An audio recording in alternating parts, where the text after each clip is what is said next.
조합제TV 시청자 여러분 안녕하십니까. 2019년 7월 6일 오전 5시입니다. 일본 정부가 반도체 핵심 소재에 대한 한국향 수출을 규제한 이유에 대해서 안보상의 문제를 제기를 하고 나왔습니다. 이것은 상당히 폭발성이 있는 심각한 문제제기입니다. 요지는 한국으로 보내는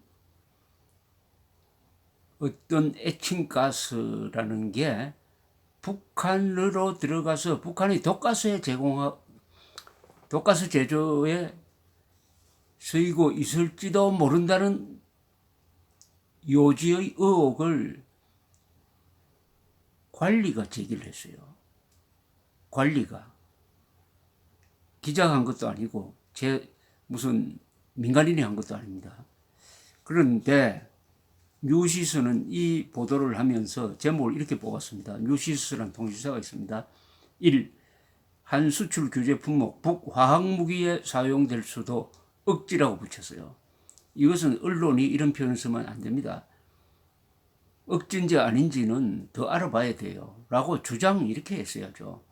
이런 식으로 보도를 하니까 한국 사람들이 일본의 주장을 항상 편견을 가지고 보게 되어 있습니다. 억지라고 하면 거짓말 아닙니까? 거짓말인지 아닌지는 지금 모르잖아요.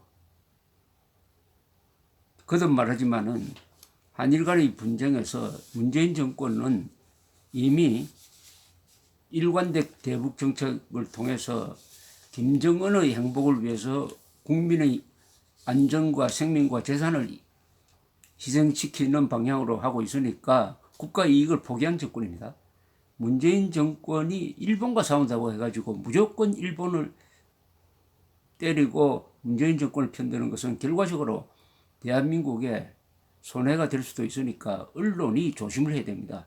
언론은 사실에 충실해야 되고 국가 이익 편에 서야 되고 진실 편에 서야 됩니다. 뉴시스 김혜경 기자라는 사람이 있었는데 이렇게 보도를 했어요. 일본 정부가 반도체 핵심 소재에 대한 한국 수출을 규제한 이유로 해당 품목이 한국을 거쳐 북한에서 화학무기 개발에 이용되는 등 군사적 목적으로 사용될 수 있기 때문이라는 억지 주장을 펼치고 있다. 여기서 억지를 빼고 이 내용만 보면은 심각합니다. 해당 품목이 한국을 거쳐 북한에서 화학무기 개발에 이용되는 등 군사적 목적으로 사용될 수 있기 때문이다. 그러면은 누군가는 한국에 반역자가 있다는 거 아닙니까? 북한의 대량 살상 무기 개발을 도와주는 조직이나 세력이 있다는 중요한 지적인데 이것은 앞으로 어떻게 확대해 나갈지. 5일 후지 뉴스 네트워크스 FNN 보도에 따르면 집권자민당의 하기우다 고이치 간사장 대행은 전날 BS 후지방송의 뉴스 프로그램에 출연하여 한국으로 수출된 화학물질의 행선지가 어디인지 알 수 없는 사안이 발견됐기 때문에 이러한 조치를 취하는 것은 당연하다고 주장했다는 겁니다. 집권당의 간사장 대행은 핵심적인 자리에 있는 사람입니다. 그러니까 정부의 정보를 가장 고급 정보를 알 수 있는 자리에 있습니다. 이 아베 수상도 간사장 대행을 했어요. 또 경제산업석 간부는 문재인 정권 들어서 화학물질 관리를 둘러싼 한일 간 대화가 이루어지지 않았다.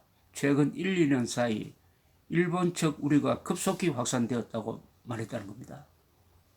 또 다른 여당 간부는 특정 시기에 에칭가스에 대한 대량 발주가 이루어졌는데 이후 한국 측 기업에서 행방이 묘연해졌다. 에칭가스는 독가스나 화학무기 생산에 사용될 수 있다. 행성지는 북한이다. 이렇게 이야기를 했답니다. 이건 완전 단정적으로 이야기했는데요. 이 여권 관계자는 자민당 말입니다.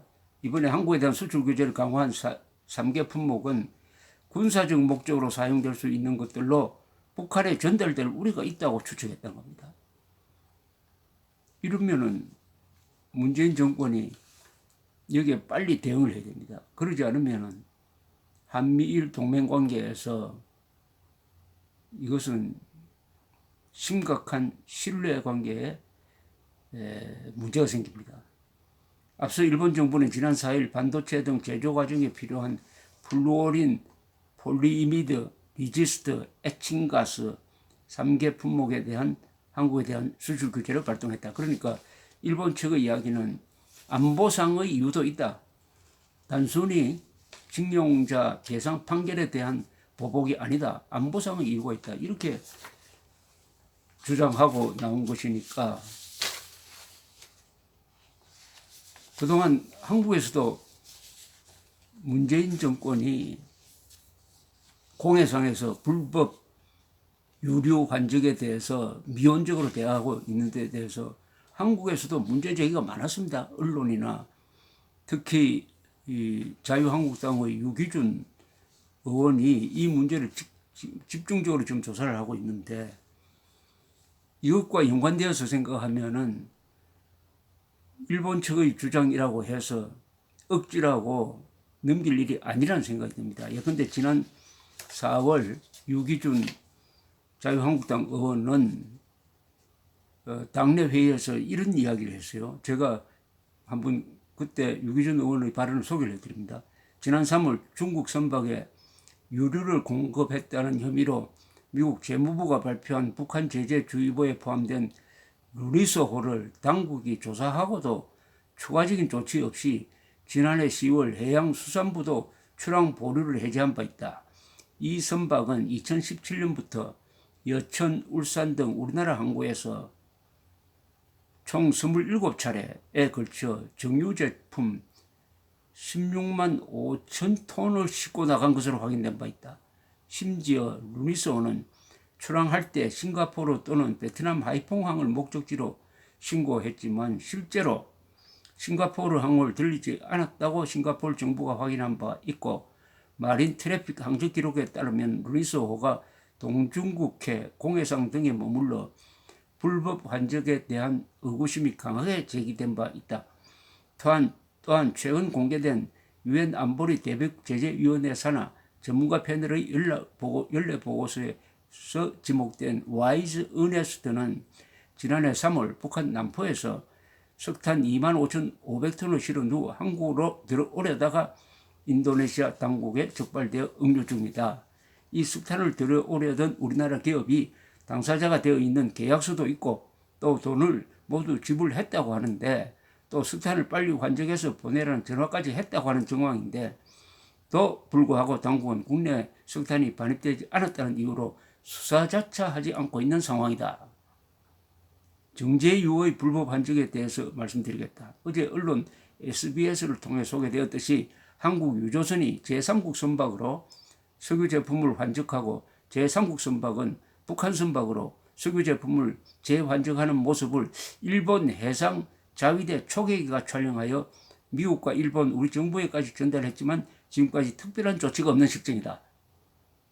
석유 제품 환적은 지난 3월 22일 밤부터 이튿날 새벽 사이 대만 해협 북쪽에서 이루어져 1차적으로 한국 유조선 A호가 제3국 선박으로 석유 제품을 옮겨 실었고 제3국 선박은 북한 선박으로 석유 제품을 환적했다고 한다.